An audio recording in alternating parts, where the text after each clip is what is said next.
Duwa ang patay, samtang duha ang samdan diyang nabanggaan sa usa ka pick-up ang usa ka tricycle sa Hagonoy, Davao del Sur. Nawadan matud pa og kontrol ang driver sa pick-up tungod sa kadanlog sa dalan. Ato ibalik si Argel Relator.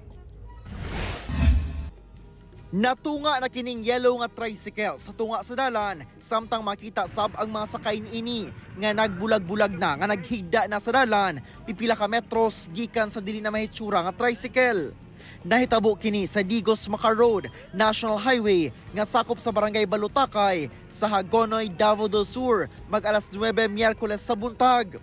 Subo pamalandungon, duha ka babaeng pasahero sa maong tricycle nga nag-edad 50 o 24 anyos ang namatay, samtang samdan ang laing 7 anyos nga lalaking pasahero ug ang 24 anyos nga driver sa tricycle. Magkabanay matud pa ang mga pasahero. Wala hinuoy na samdan sa tulo ka mga sakay sa pick-up, lakip ang driver niini. Sa inisyal nga investigasyon sa Hagonoy Police, gisubay sa pick-up ang dalan paingon sa General Santos City, samtang gisubay sab sa tricycle ang Picas Lane padulong sa Digos. Danlog ang asfaltong dalan atong higayuna tungod sa pag-ulan, busa nawad-an matud pa og kontrol ang driver sa pick-up. Yung pick-up, upon at the incident, upon at the place of the incident, yung pick-up po sir, nag-swirl po siya. Umikot po siya sir ng 5 beses.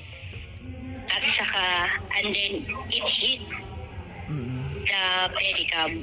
Ana-ana sa kustodiya sa Hagonoy Police ang driver sa pick-up nga wala pa'y pahayag. Kinsa posibleng mag-atubang og reckless imprudence resulting to homicide, serious physical injury, and damage to property. Ako si Argel Relator. 1 Mindanao.